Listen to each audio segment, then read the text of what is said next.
오늘따라 예약 환자들이 여러 안 나타나서 글 쓸 시간이 막 생긴다.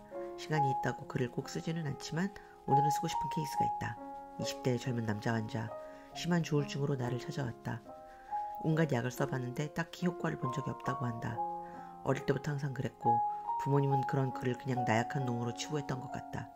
자라서 스스로 정신과를 찾아가곤 했는데 약물 치료로 효과는 본 적이 없고 또 본인이 계속 치료를 위해 방문해야 되는데 중간에 그만두기도 여러 번 했다고 한다. 환자의 상태는 심각했다. 심한 우울증에 불면증. 밥도 안 먹고 그냥 하루에 2-3번 정도 인쇼를 마시면서 죽지 않을 만큼 영양소를 섭취하고 있었다. 음식은 안 먹은 지 오래되었는데 직장을 좋은 걸 잡아서 거기 가서 일해야 하다 보니 착실하게 출근하느라 그나마 세상과의 끈을 놓지 않고 있었다. 심한 알코올 중독이었는데 노력해서 6개월 전에 겨우 끊었다고 한다. 그동안 먹은 약이 뭐였는지 물어보니 여러 가지다. 다 기억하지도 못했다. 약에 심한 부작용을 나타내서 끊은 경우도 많았다. 조심스럽게 약물 치료를 시작했고 한참 동안 설득해서 정신과 치료를 받도록 협진 요청을 냈다. 그러나 정신과 치료를 받기 위해서는 카운셀러와 2달 이상 만나고 그룹 치료를 받고 하는 등의 치료가 선행되어야 비로소 약물 처방을 해줄 수 있는 의사나 NP를 만날 수 있다. 그렇기 때문에 많은 사람들이 정신과보다는 나 같은 1차 진료자를 찾아온다.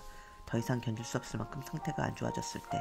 이 환자는 더욱 걱정이 되었던 게 밥도 안 먹고 게다가 자살할 생각이나 계획이 있냐고 물어보니 그렇다고 했다.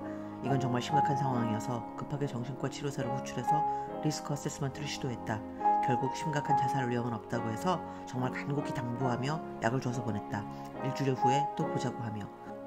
이런 사람들은 심각한 상태니까 호전이 될 때까지 자주 봐야 하기 때문이다. 그리고 다음날부터 내가 2일 휴가를 가기 때문에 내 대신 전화 좀 해서 상태 확인하라고 케어 코디네이터에게 부탁을 했다. 일주일 후에 만났는데 전혀 호전되지 않았다. 다른 약을 추가하고 일주일 후에 또 만났는데 전혀 호전되지 않고 개인적으로 안 좋은 일이 생기는 바람에 오히려 악화가 됐다.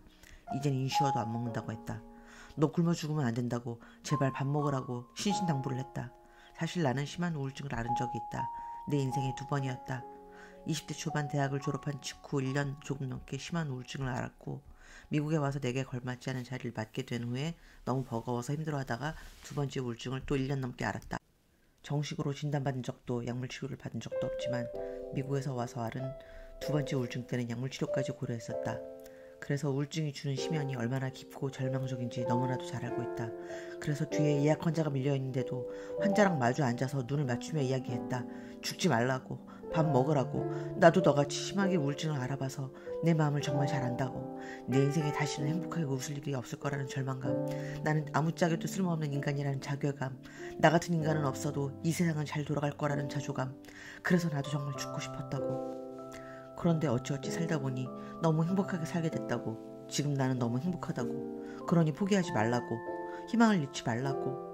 그렇게 당부하는 동안 나도 모르게 눈에 약간 눈물이 맺혔는데 그 순간 환자의 눈도 촉촉해졌다. 그 후에 2번을 만났는데 역시 상태에는 효과가 없었다.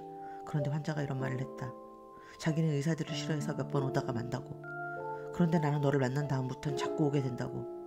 얼마나 다행인지. 자기 말로 안 오면 내가 끌고 올 수도 없는데 일단 자꾸 오기만 하면 내가 어떻게든 도와줄 수 있으니. 그래서 또다시 희망을 잃지 않고 다른 약을 처방했다. 오늘 다시 환자가 왔다. 진료실 문을 열고 들어가며 인사를 하는 순간 그의 얼굴이 확 달라 보였다.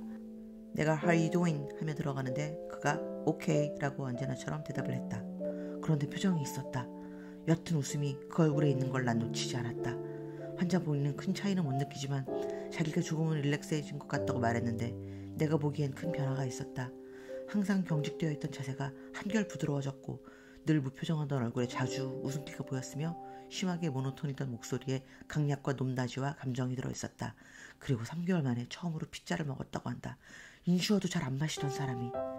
너무 기뻐서 춤이라도 추고 싶었는데 사회적 지위와 체면상 그러진 않았지만 환자에게 정말 너무 기쁘다고, 너 정말 많이 달라졌다고, 처음 보는 모습이라고 말해주었다. 내가 포기하지 않고 노력해줘서 이렇게 결과가 나온 거라고, 정말 고맙다고 진심으로 말해주었다.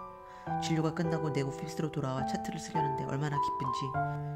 혼자 실실 웃고 있으니 그런 나를 보고 주변 동료들이 왜 그러냐고 묻기에 이야기를 해줬더니 다들 기뻐한다. 그 환자 상태가 얼마나 안 좋았는지 다 알기 때문이다. 그러면서 한편으로는 이런 생각을 해본다. 아무래도 전공을 잘못 택한 게 아닌가 하고. 나는 정신과를 했어야 하는 게 아닐까? 너무 기쁘니까 내가 좀 맛이 가는 모양이다. 환자가 정상으로 되어가는 대신 내가 비정상이 되어가는 듯. 그래도 좋다. 정말 너무 기쁘니까.